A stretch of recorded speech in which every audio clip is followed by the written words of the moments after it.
और अब खबरें विस्तार से। मुख्यमंत्री योगी आदित्यनाथ 2 दिवसीय गोरखपुर दौरे पर हैं। सीएम योगी ने आज गोरखपुर में 180 करोड़ रुपए की सौगात देने के साथ ही यहां मल्टी लेवल पार्किंग का भी उद्घाटन किया। सीएम ने गोलघर स्थित जलकल परिसर में 38 करोड़ की लागत से बने मल्टी लेवल पार्किंग का उद्घाटन किया। इसके बाद सीएम योगी ने मीडिया से बात करते हुए कहा कि पहले गोलघर की सड़कों पर जहां तहां कार खड़ी हो जाती थी, अब मल्टी लेवल पार्किंग की व्यवस्था से यह समस्या दूर होगी।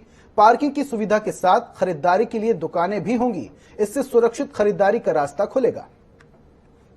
ये गोरखपुर और इस पूर्वी उत्तर प्रदेश का पहला मल्टी लेवल पार्किंग है। यहां पर सड़कें अतिक्रमण से मुक्त हों, हर ग्राहक और उपभोक्ता के वाहन सुरक्षित हों, उसे एक सुरक्षित स्थान मिल सके, आम नागरिक का आवागमन फ्रीक्वेंट हो, इस दिशा से पार्किंग व्यवस्था वैसे भी स्मार्ट सिटी मिशन के अंतर्गत माननीय प्रधानमंत्री जी का ये विजन रहा है और ये गोरखपुर का पहला मल्टी लेवल पार्किंग गोरखपुर को आज प्राप्त हुआ है, जो गोरखपुर विकास प्राधिकरण ने बनाकर के तैयार किया है। वाराणसी में युवा चेतना ने स्वामी सदानंद सरस्वती वेदांता महाराज की जयंती समारोह का आयोजन किया। ये समारोह श्री करपात्री धाम केदार घाट में हुआ। वहीं स्वामी अभिषेक ब्रह्मचारी ने कहा कि धर्म सम्राट करपात्री जी महाराज के सच्चे अनुयायी थे। स्वामी सदानंद सरस्वती वेदांता जी की सनातन धर्म के रक्षक थे। जानिए स्वामी सदानंद सरस्वती वेदांती महाराज की जीवन भर के प्रयासों को।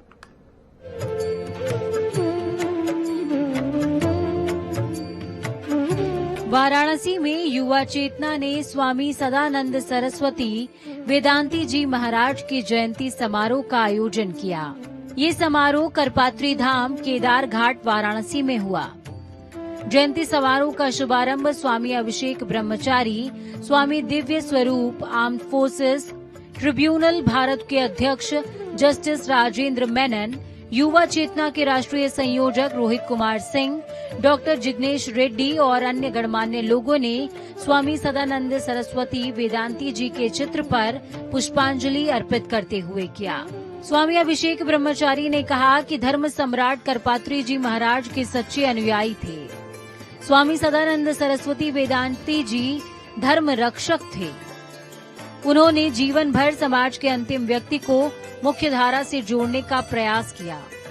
स्वामी अभिषेक ब्रह्मचारी ने कहा कि धर्म शासित राजनीति व्यवस्था को सुदृढ़ करने के लिए स्वामी वेदांती ने राम राज्य परिषद से लोकसभा का चुनाव भी लड़ा था। स्वामी अभिषेक ब्रह्मचारी ने कहा, युवा वर्ग को वेदांती जी के दिखाए रास्ते पर चलना चाहिए। मुख्य अतिथि आर्म्ड फोर्सेस ट्रिब्यूनल के अध्यक्ष जस्टिस राजेंद्र मेनन ने कहा कि स्वामी वेदांती जी महाराज ने जीवन भर सनातन धर्म के लिए संघर्ष किया है। संविधान में दिखाए रास्ते पर चलना सबसे बड़ा धर्म है। कार्यक्रम की अध्यक्षता करते हुए युवा चेतना के राष्ट्रीय संयोजक रोहित कुमार सिंह ने कहा कि स्वामी वेदांती जी महाराज सनातन धर्म के सूर्य थे। श्री सिंह ने कहा कि सनातन धर्म हमें सबका सम्मान सिखाता है। युवा चेतना कश्मीर से कन्याकुमारी और उत्तर से पूर्वोत्तर तक गरीब वर्ग को मुख्यधारा से जोड़ने के लिए प्रयासरत है। ब्यूरो रिपोर्ट, जनता टीवी।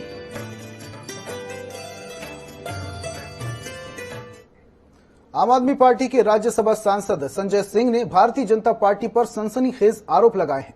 सांसद संजय ने आरोप लगाते हुए कहा कि बीजेपी अयोध्या में आयोजित दिल्ली के मुख्यमंत्री अरविंद केजरीवाल के एक कार्यक्रम के दौरान उन पर हमला कराने की फिराक में है। साथ ही संजय सिंह ने सरकार को ऐसी घटनाओं से बाज आने की चेतावनी भी दी है।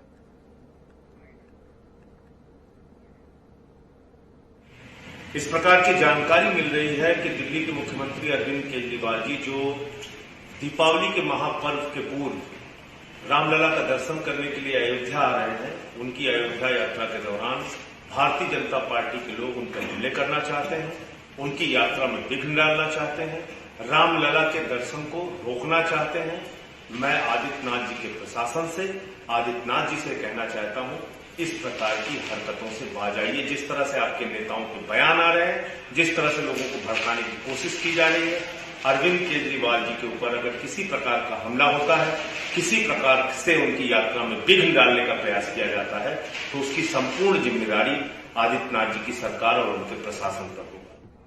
देवरिया के रामपुर कारखाना विकासखंड क्षेत्र के प्रांगण में ब्लॉक प्रमुख प्रतिनिधि धर्मेश सेतुनाथ त्रिपाठी की अध्यक्षता में किसान मेले का आयोजन किया गया।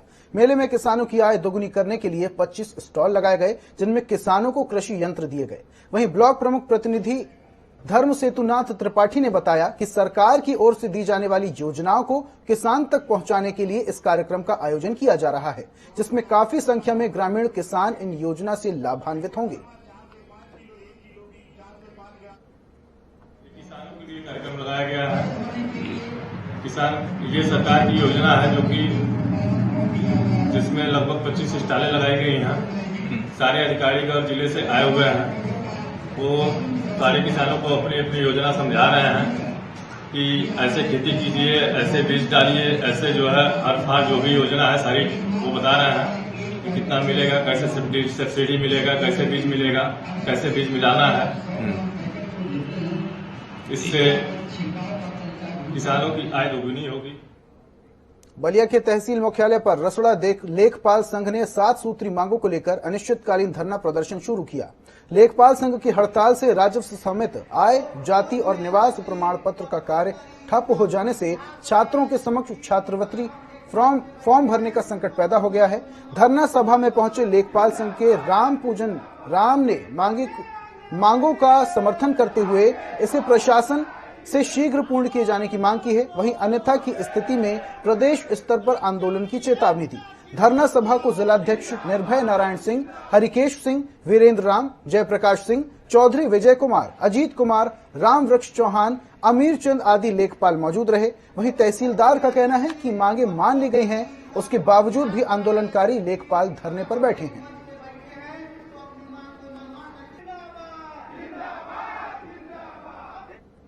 भारतीय किसान यूनियन भानु के युवा प्रदेश अध्यक्ष सुनील सिंह इटावा पहुंचे हैं और किसानों से मुलाकात की है। इस दौरान प्रदेश अध्यक्ष सुनील सिंह ने कहा कि किसान भाई धान के अवशेष पराली अनावश्यक खेतों में नहीं जलाएं, बल्कि इस समस्या से निपटने के लिए धान फसल कटाई के आधुनिक कृषि यंत्रों का इस्तेमाल कर पराली नष्ट करें। यह मशीन पराली को छोटे छोटे टुकड़ों में विभाजित कर देती है। साथ ही उन्होंने बताया कि पराली को लेकर सरकार ने कानून भी बनाया है, जिसके तहत तमाम किसानों के ऊपर मुकदमे भी दर्ज किए गए हैं। मुकदमा जो पराली जलाने वाला मैटर काफी समय से चला आ रहा है। जितने किसान भाइयों पे मुकदमा लिखे गए हैं वो राज्य सरकार, उत्तर प्रदेश के मुखिया माननीय मुख्यमंत्री योगी आदित्यनाथ ने उन सभी मुकदमों को वापस लेने का फैसला ले लिया गया है और अब इस समय तमाम आधुनिक तकनीकों से धान की कटाई का कार्यक्रम चल रहा है। उसके माध्यम से किसानों को पराली जलाने का मौका नहीं मिलेगा। समाजवादी पार्टी के पिछड़ा वर्ग प्रकोष्ठ के प्रदेश अध्यक्ष राजपाल कश्यप महोबा पहुंचे हैं। इस दौरान राजपाल कश्यप ने प्रेस वार्ता की, जिसमें बीजेपी पर जमकर हमला भी बोला। उन्होंने कहा कि बीजेपी ने कोई विकास नहीं किया। ललितपुर में 2 दिन से एक किसान खाद के लिए लाइन में लगा था, जहां खाद नहीं मिलने से किसान की मौत हो गई। साथ ही बुंदेलखंड को लेकर कहा कि बुंदेलखंड में बीजेपी को ज्यादा बहुमत से जिताया, लेकिन वहां भी विकास कोसों दूर है। बीजेपी को तो दिखाई पड़ रहा है विकास, केवल खेत में सांड चल रहे हैं और किसान, उनका विकास दिखाई पड़ रहा है। किसान लाइन में लगा है खाद के लिए। ये किसानों की आय दुगनी करने की बात करते थे, किसानों की आय आधी कर दी है। किसान परेशान है। एक किसान ललितपुर में 2 दिन से लाइन में लगा था खाद के लिए और उसकी मौत हो गई। बीजेपी का कोई नेता शोक संवेदना भी व्यक्त करने नहीं गया। जालौन में जिला विकास समन्वय एवं निगरानी समिति की बैठक केंद्रीय राज्य मंत्री भानु प्रताप सिंह वर्मा की अध्यक्षता में संपन्न हो गई। बैठक में जिले के विकास को लेकर केंद्रीय राज्य मंत्री ने अधिकारियों से पड़ताल की। वहीं उन्होंने संबंधित विभाग के अधिकारियों को समय से और चुनाव के पहले सारे विकास कार्यों को पूरा करने के निर्देश दिए। उन्होंने कहा कि उनके लघु एवं सूक्ष्म उद्योग विभाग के जरिए युवाओं को उद्योग से जोड़ा जाएगा, जिससे कि वो रोजगार कर सके। बता दें कि केंद्रीय राज्य मंत्री भानु प्रताप सिंह वर्मा जनपद जालौन पहुंचे। वहीं पत्रकार से बात करते हुए उन्होंने कहा कि वैक्सीनेशन में देश ने इतिहास रचा है। 100 करोड़ लोगों को वैक्सीन लगाई जा चुकी है। सत्ता निगरानी समिति का सिर्फ उद्देश्य ये है कि जो योजनाएं चल रही हैं उन योजनाओं की स्थिति क्या है, उन पर कितना क्रियान्वित किया जा रहा है, कितना काम हो रहा है, और सारे जनप्रतिनिधि उसमें रहते हैं, सब अपने अपने प्रश्नों के बारे में पूछते हैं और जो भी जानकारी होती है वो देते हैं और अधिकारी उसका जवाब देते हैं। मिर्जापुर में आजादी के 75वें वर्षगांठ अमृत महोत्सव पर नगर के डैफोडिल्स पब्लिक स्कूल में आयोजित कार्यक्रम में पंचायत राज मंत्री ने स्वच्छता का संकल्प दिलाया और कहा कि इस साल 75 लाख किलो प्लास्टिक इकट्ठा करने का निर्णय किया गया है। वहीं उन्होंने कहा कि स्वच्छता के लिए सबके सामूहिक प्रयास से ही स्वच्छ वातावरण और स्वास्थ्य प्राप्त किया जा सकता है। वहीं इससे पहले स्वच्छता का संदेश लेकर खेल युवा कल्याण एवं पंचायती राज विभाग के राज्य मंत्री उपेंद्र तिवारी के जनपद आगमन पर स्वागत किया गया। नगर के विद्यालय में आयोजित कार्यक्रम में उन्होंने कहा कि सबके स्वास्थ्य के लिए स्वच्छता जरूरी है। अक्टूबर से लेके सरदार वल्लभ भाई पटेल के जन्म दिवस 31 अक्टूबर तक पूरे उत्तर प्रदेश और देश के अंदर आजादी के 75वें साल में 75 लाख किलो प्लास्टिक कलेक्ट करने का अभियान सरकार ने चलाया है। उसी के परिप्रेक्ष्य में जिसकी लॉन्चिंग हिंदुस्तान के अंदर उत्तर प्रदेश के अंदर प्रयागराज में केंद्रीय मंत्री माननीय अनुराग सिंह ठाकुर जी के नेतृत्व में और उप मुख्यमंत्री केशव प्रसाद मौर्य जी के नेतृत्व में शुरू हुआ था, उसी के परिप्रेक्ष्य में आज मिर्जापुर जनपद में हम लोग आए हो। ऐसा मैं नहीं कर सकता, अगर एक भी सफाई कर्मी नहीं जाते तो इस उत्तर प्रदेश का स्थान हिंदुस्तान के मानचित्र पे आज 3 वर्षों से स्वच्छता के मामले में 1 नंबर पे नहीं आता। मथुरा के फरहा इलाके में स्थित महुवन टोल प्लाजा पर आज भारतीय किसान यूनियन के सैकड़ों लोगों ने कब्जा कर लिया है, जिसके बाद पूरे टोल को फ्री कर भाकियू के लोगों ने हाईवे 2 को जाम करके टोल के खिलाफ जमकर प्रदर्शन किया। दरअसल उनकी मांग थी कि जिस तरह से टोल कर्मियों ने आज भाकियू के किसानों और नेताओं के साथ बदसलूकी की है, इसको लेकर वो आक्रोशित हैं। वहीं टोल जाम करने की सूचना जैसे ही स्थानीय पुलिस को लगी तो स्थानीय थाना इंचार्ज समेत पुलिस मौके पर पहुंच गई। आदरणीय टिकैत साहब के आदेश अनुसार लखीमपुर खीरी में जिन किसानों के साथ में वो हुई है गाड़ी चढ़ाई, जो मंत्री के बेटे ने, उनकी अस्थि कलश को लेकर के पूरे मंडल में भ्रमण था और आज यमुना जी में गोकुल बैराज में इसका विसर्जन था।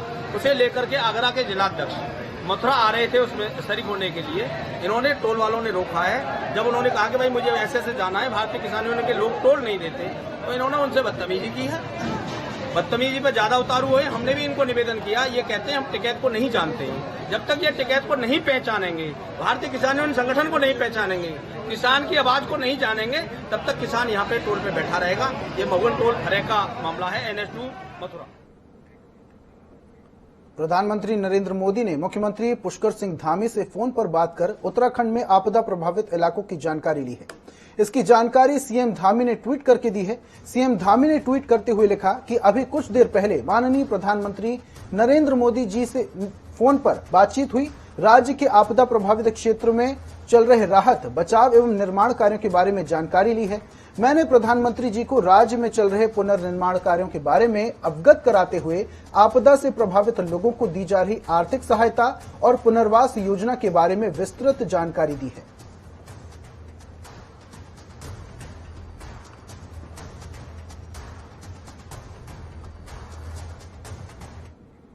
कांग्रेस के राष्ट्रीय महासचिव उत्तराखंड के पूर्व मुख्यमंत्री हरीश रावत आज हरिद्वार की उपनगरी कनखल पहुंचे, जहां पर उन्होंने युवा शक्ति मंच समारोह में सैकड़ों कार्यकर्ताओं को कांग्रेस की सदस्यता ग्रहण कराई।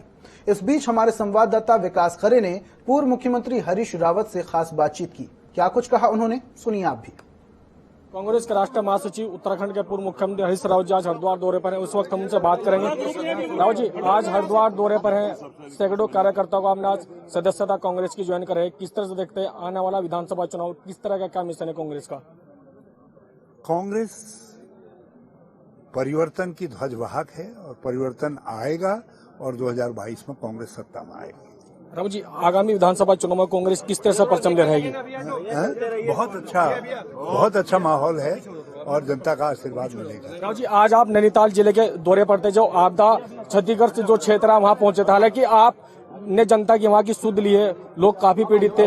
आपने कैबिनेट मंत्री हरीश सिंह रावत से भी बात की फोन पर, किस तरह की आज बातचीत हुई? देखिए, मैंने वहाँ के लोगों की तकलीफ थी, मैंने कहा आपको आके देखना चाहिए। डीजीपी अशोक कुमार ने आज हल्द्वानी पहुंचकर काठ गोदाम में क्षतिग्रस्त रेलवे लाइन और गौले से सटे क्षेत्र का निरीक्षण किया, जिसके बाद उन्होंने अधिकारियों के साथ बैठक की। डीजीपी ने जानकारी देते हुए बताया कि अब तक उत्तराखंड में आपदा से 76 लोगों की मौत हुई है, जबकि 14 लोग अभी भी लापता हैं, जिनमें 8 लोग ट्रैकिंग दल के हैं।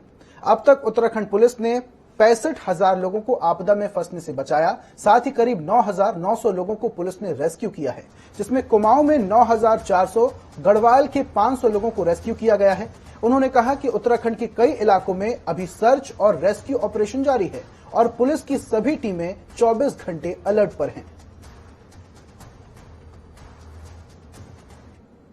उत्तराखंड के मुख्यमंत्री पुष्कर सिंह धामी कुमाऊं दौरे से वापस देहरादून पहुंच गए हैं। मुख्यमंत्री ने जीटीसी हेलीपैड पर पत्रकारों से बातचीत में कहा कि आपदा के बाद स्थिति तेजी से सामान्य हो रही है। सरकार के साथ ही सभी मंत्री और संगठन भी तेजी से लोगों के बीच जाकर मदद पहुंचाने का काम कर रहा है। राहत कार्य तेजी से चलाए जा रहे हैं और हम लोगों की पूरी सरकार ग्राउंड जीरो पर जाकर जो है सारे कामों को देख रही है। मैं स्वयं जा रहा हूँ, सभी मंत्रीगण जा रहे हैं, हमारे सब विधायकगण जा रहे हैं, संगठन के हमारे प्रदेश अध्यक्ष जी समेत पूरी टीम लगी हुई है। जहां भी जैसी जरूरत है उसके हिसाब से हम लोग काम कर रहे हैं। उत्तराखंड में मौसम आज फिर करवट बदल सकता है। मौसम विभाग के अनुसार अगले 24 घंटे में देहरादून के साथ ही उत्तरकाशी, हरिद्वार, नैनीताल और चंपावत में कहीं कहीं तेज गर्जना के साथ हल्की बारिश होगी। मौसम विभाग के मुताबिक राजधानी दून में भी आंशिक रूप से बादल छाए रहेंगे। बता दें कि पिछले दिनों पश्चिमी विक्षोभ की अत्यधिक सक्रियता और दक्षिण पूर्वी हवाओं के दबाव के चलते मैदान से लेकर पहाड़ तक मौसम का मिजाज बदल गया था। पूरे राज्य में रिकॉर्ड तोड़ मूसलाधार बारिश हुई। खासकर कुमाऊं क्षेत्र में मूसलाधार बारिश के चलते जहां 50 से ज्यादा लोगों की मौत हो गई और करोड़ों की संपत्तियों का नुकसान हुआ है। हालांकि मौसम वैज्ञानिकों की माने तो पश्चिमी विक्षोभ और दक्षिणी पूर्वी हवाओं का प्रभाव बिल्कुल खत्म हो गया है। ऐसे में अब भारी बारिश के आसार कतई नहीं है। तो खबरों में फिलहाल इतना ही। देश प्रदेश की तमाम खास खबरों के लिए आप देखते रहिए जनता टीवी। नमस्कार।